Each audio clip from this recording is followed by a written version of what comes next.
Imagine it's the 27th of April and you've just won the £2,000 prize pot. How are you feeling, Ashley? Probably crying a lot. It's been an interesting year for me in terms of changing gym and stuff as well. So I haven't competed that much out of my new gym, but I'm really looking forward to getting out there. So to be able to compete on Kairos, that's a good stage to be on. They treat the competitors really well. So to be able to have that backing of such wonderful women and people behind it as well, giving that money, I'd probably cry and then be like, okay, what do I do now? Where do I do with this money? And then be like, let's go on a journey. Let's go on a trip. Oh, nice. And I've seen recently you do kind of travel around and the beautiful scenes that you share on your Instagram, as well as all of your kind of career highlights. Yeah, so it sounds like you might be traveling. Yeah, Um, who knows? Cool. Okay, so it's really great to be able to talk with you today for the Kairos Pro Jiu Jitsu podcast and the Kairos 2 event, as mentioned, on the 27th of April, hosted by Escapology BJJ and sponsored by 866 Jiu Jitsu and Wellness Camp based in Whaley Bridge in Derbyshire. Go and check out their latest events and get yourself booked on. Frontier Risks Group, disruptors of security and risk management space, and the home of the industry-leading SRMC course, also based in Derbyshire. I will get that right next time. And the two chefs, Ben and Tinson, founders of Two Chefs, meal prep delivery nationwide. Go and check out the lamb ragu. I've been assured it is delicious. Jits Magazine for your home of BJJ and Jiu Jitsu news, including the latest in MMA, events, results, interviews, and features.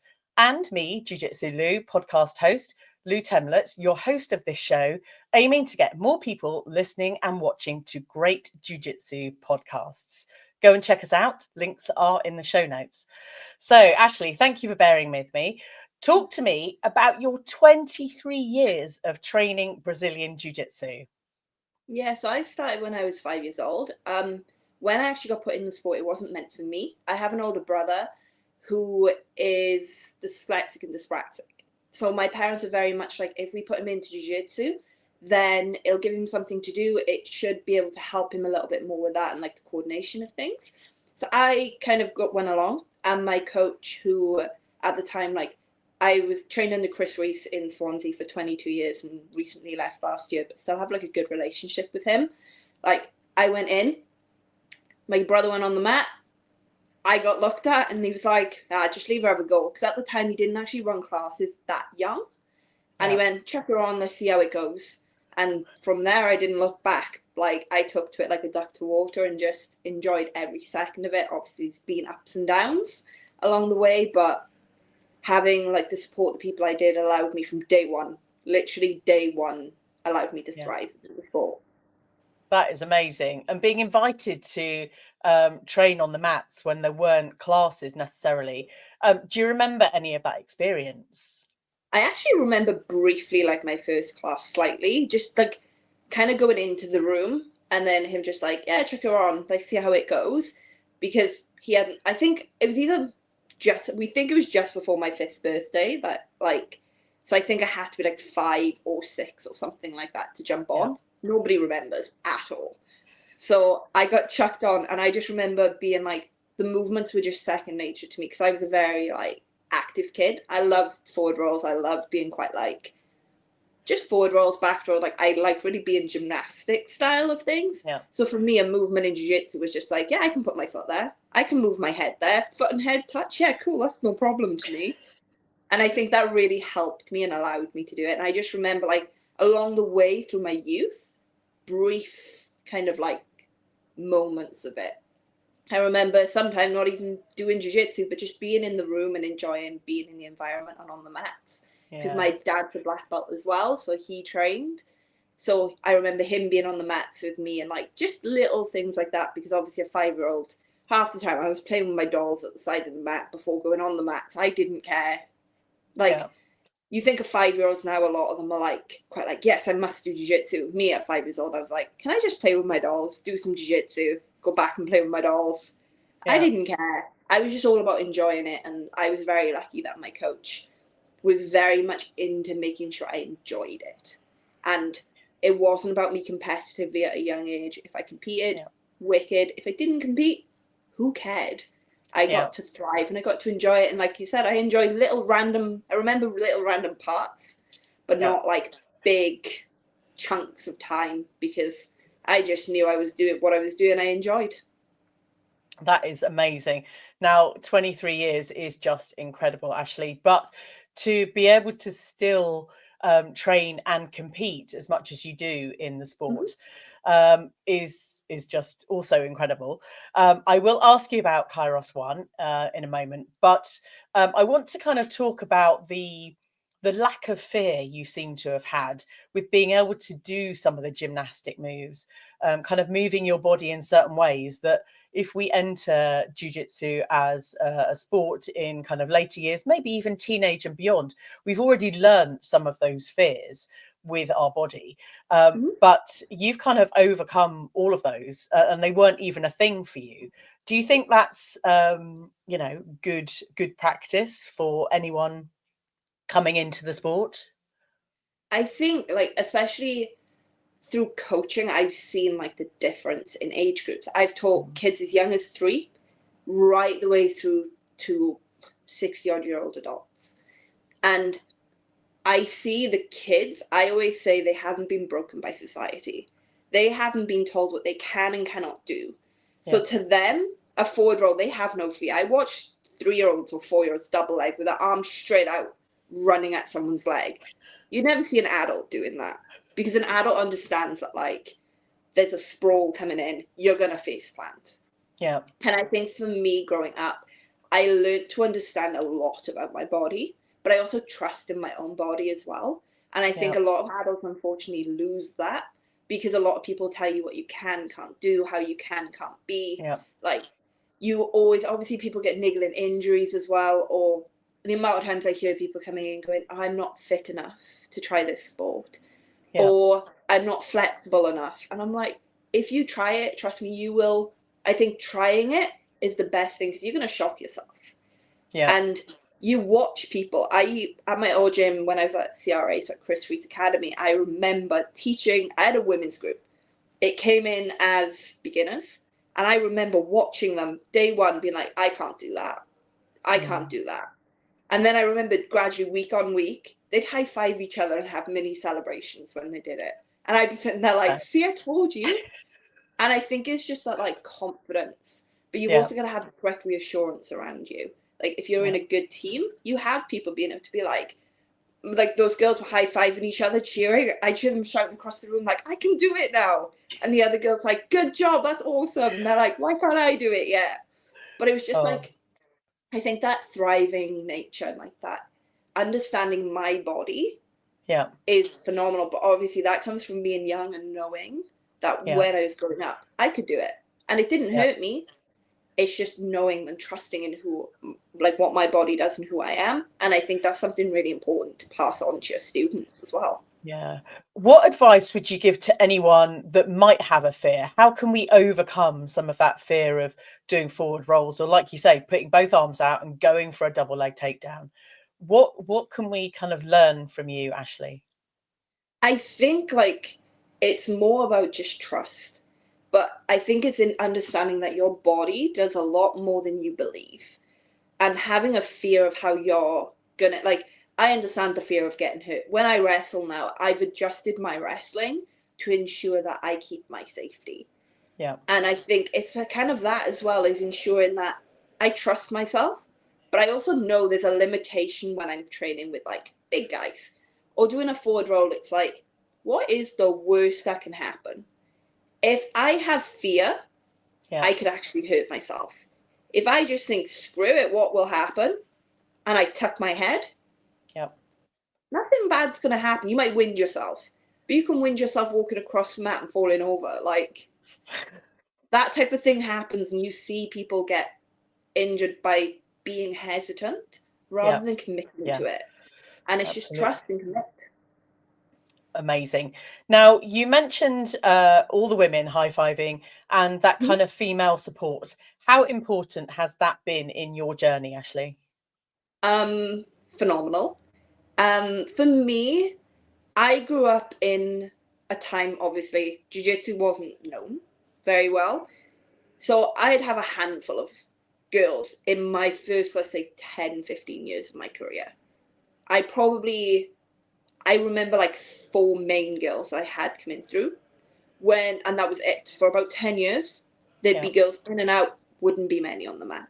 So in my younger years, I probably lacked that a lot. I had it from like family and friends outside of the sport, but having it within the sport is a very different thing. When I then became like a little bit older, Fionn Davis actually started at my gyms. I had her with me for a few years, and that was really cool to have. But then for me, the biggest thing with female like support didn't actually come in until a few years ago, because I met like Adele Fornerino came to the UK, and I met her and became really good friends with her. And then like from that, I had a few more girls come into like that little group. But we're spread around the world, but I always know there's support out there. Like I have support from and girls in like America, Australia, everywhere, but we're all like, I know I can turn to them, and like I might not talk to them for months on end, but they know I'm competing. I'll get a message and be like, hey, you got this, let's go do it. And that's like a big thing. And like in the UK now, that's growing tremendously. So I think people have realized that we can't be against each other anymore. Girls are pitted off against each other growing up, and like you're told, and I've experienced this in the last couple of years, where it's like, this person's done this person's done this, people are trying to pit you off against each other. But when you actually communicate behind the scenes of like the people pitting you off, you're like, I actually have nothing against you, I want you to do really, really well, because you doing really well in turn helps me do really well, because all I want is support. I want love, I want support. That's all I want in my jiu-jitsu. And if it's coming from a woman, at least you're able to share an experience that a lot of the time guys don't understand. And like I said, having that group of girls at my gym, even though they were all white belts and I was coaching them, I loved coaching them because I loved seeing them high five each other. I loved seeing their little community grow. And even once I left, like I was sitting in a group chat with them, and they'd all be like, hey, who's going to training tonight? Like they created a support network from 10 girls that started at the same time. Some of them wouldn't even go to a class without another girl in like a mixed gender class. And it was sad to see, but it was also amazing to see that they trusted one another and they had the support of one another. And they didn't see each other as competition. They saw each other as just pure love and support. And they were still cheering each other on. And it's amazing to see now that that's also what jiu-jitsu in the UK is becoming. I agree. And I think the more and more women that are training and competing, especially at high level, like yourself, Ashley, I think it's just inspirational for all of us to actually start working together, supporting each other, and seeing the good that can come out of female friendships and community and shows like Kairos. What I didn't mention on the last episode is that these recordings are one take wonders. No editing, no chance to fail. Well, actually, it's like a match. We're on stage from the very first second, win or learn. Each episode will indeed get better and better. Today, I'm having a chat with the amazing Ashley Bendle. Ashley, when I asked you about what it would feel like winning that 2K prize pot, you said that you were probably in tears. Talk to me about what it was like being on Kairos 1. That was a really cool experience. I remember getting like a message, and for that particular one, I was actually not anywhere near the weight. And I think at the time I was like 8 to 10 kilos underweight of that one. So it was interesting, but there was so many good girls there that like I couldn't say no. Also what you found in that pool, there was girls that had beaten each other, won against each other, but like when you do the jiu-jitsu math, you mix it all together, everyone could have won. Like in the jiu-jitsu math world, everyone could have won. And that was honestly like, I went there, all the girls supported us, like everyone at the gym that it was held at, all helped us, all made sure we were taken care of. It was amazing to have the first of its kind coming through, offering prize money for women of jiu-jitsu in that respect. It obviously came off the back initially of something that was quite negative, because originally I believe it was like a show not paying women, and they were like, you know what, screw you, we'll do it instead. If you can't be bothered to do it, we'll do it. And that a lot, like you saw the support coming from that, where a bunch of women came in, not just from the UK, but Europe, like paid for their flights, got into the country, stayed for a few days, fought just to be able to have the opportunity to win 2K. And they put on a show. I remember being there and just being like, oh, wow. And the time cost of the gi or no gi is always going to play, like, it could throw up some big curveballs. Like, for me, I haven't competed gi in a few years. I trained gi for the first 20 years of my life. It hasn't gone anywhere. But that time cost, I was always like, if this is a really good girl, I was like, can we have it all in no gi? But obviously that wasn't the case. I had to do the gi. And some of those girls were like world medalists at gi. And I was like, well, just see what happens. And I did it, and it was really enjoyable. But even the like connection support in that room, I remember like braiding Juice Gardone's hair.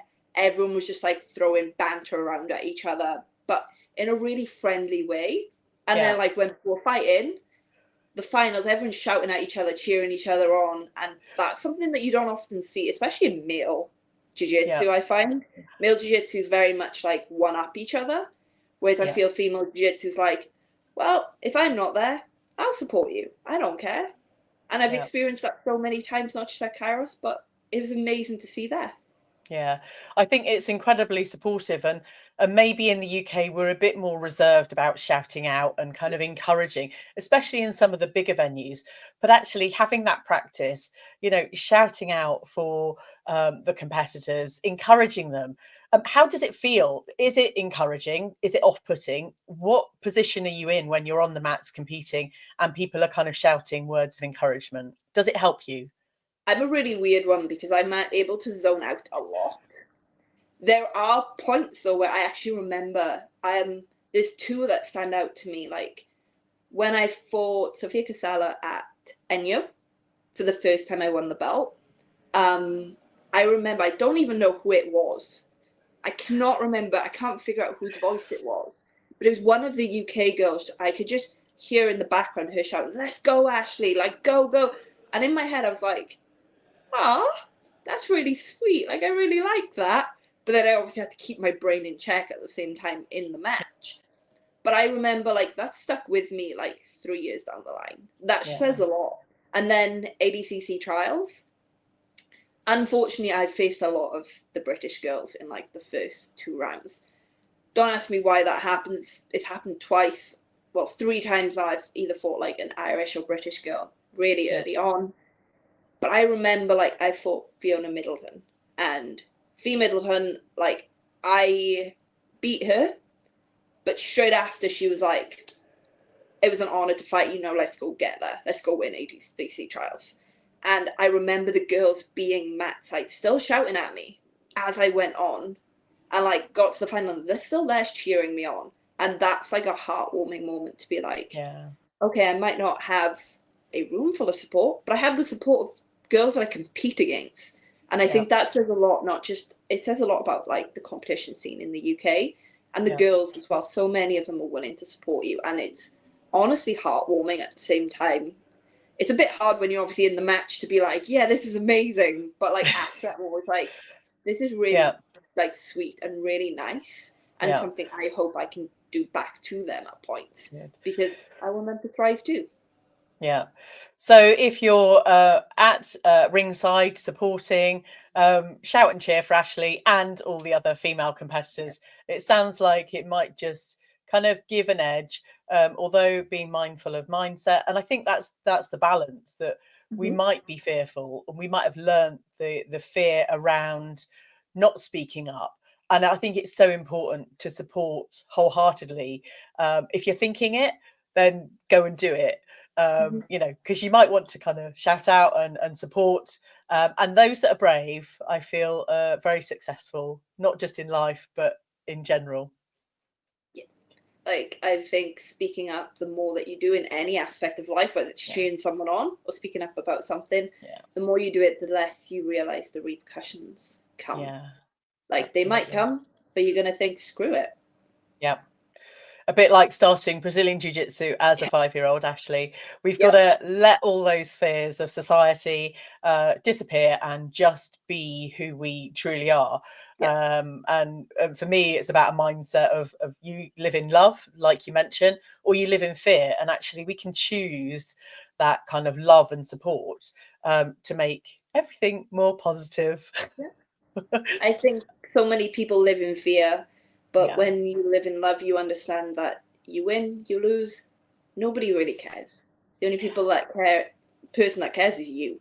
People yeah, around you don't. exactly. Now, you have an amazing history of wins and belts. Talk to me about one of your biggest kind of competition experiences so far. Oh, wow, there's a lot of them. Okay, choose Like one or two. like there's a lot. Like ADCC trials is always like a massive one for me. Yeah, The first ADCC trials I ever did, I had to fight under 16 because inherently didn't have women's divisions that suited women. yeah, And I remember going into that thinking, I have no chance of winning. And even like the coaches around me were like, this is going to be one hell of a fight because girls are going to be cutting. And I yeah, was walking around at 56 kilos at the time. Like, I had to work my ass off to kind of get some weight on me to even be able to contend. yeah, And I remember getting to the final and just being like, what in the living hell is this? And thinking, how did I get here? But also being like, I got here. Like, if you put me on paper, I was an underdog in my size. Most of the yeah, other girls fought at lightweight, fought at middleweight, and I was a featherweight. And I managed to go in and I ended up with a silver medal. But that was like a turning point, I think, in some of my mindset. And then even when I went into Enyo for my first belt, I was fighting Sofia Casallo. She'd won some amazing things. She's an amazing competitor. Again, people wrote me off. yeah, Like people around me that should have cared wrote me off. And I went in, got my mindset in place, and managed to win. And like in both of those experiences, they were ones that I kind of doubted myself, but I mm, was able to go in and just do what I needed to do. But those experiences, like the winning for me is awesome, but it's the people around me that always made it. yeah, Like, I love, obviously, winning is amazing. I have my Enyo title, I have a Grapple Fest title. These are amazing belts to own. But what really solidifies it for me is when I come off that mat and I get to have a hug of the people I really truly care about. And they like hug me and they're like, I'm so proud. But that happens for me whether I win or lose. But yeah. these big wins are like, when I win these things, it's really, really an emotional time. I'm a very emotional human being. I cry a lot. So any big win is accompanied by some big tears along the way. But any loss is Okay, accompanied by tears too. But I remember like each of these just gave me that little bit more yeah, kind of like fire in myself and understanding that I can do these things no matter what happens. Like good. I know how to put my big girl pants on, go out there and do what I need to do on that day. Amazing. We will make sure there are a massive box of tissues for you at Kairos too, Ashley.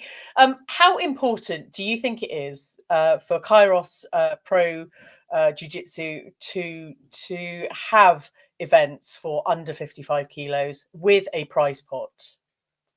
I think it's really important because I think people actually forget how many of the competitors, female competitors, are actually not as big as they think. I think it opens up a ground as well for some of the fantastic juveniles coming through Yeah, because a lot of the juveniles coming through they're smaller. They haven't quite hit that like peak strength stage. Like for me, I didn't start to really put on weight and get stronger till I was like early 20s. yeah, So it opens up for those like amazing competitors that are coming through that are slightly younger as well. And having the opportunity to be able to do it, like I find that you tend to find that there are more opportunities sometimes, like the higher, like ADCC used to be under 60. That was a struggle for me because of how yeah, small I was. But having Kairos to the under 55, it allows everyone to actually see that are under 55 kilogram competitors and we're actually worth investing in yeah, because so many people say how much many women are so much more like exciting to watch fight. I think this is just an opportunity to show that the smaller side are actually really freaking exciting to watch fight. We might do a lot more spinny stuff. We will go upside down a lot more. But it's still really exciting because I think women are so much better at just going and putting it all on the line. Especially when there's 2K on the line. Everyone's just going to throw it out there. Like, I know the rule for like GP formats. It's like Polaris GP format. So it leans very heavy into that, like, put it all on the line. You get a submission, you get more points. You win by points. Cool, you still win, but you still won less type of thing. And I think it's really important that 55 kilogram competitors get that opportunity to go out there and show it, because otherwise we get pulled with the bigger competitors. And that's not always doable, and the injury risk is so high. But for all these 55 competitors, our injury risk now is fairly low because we're all the same size, really.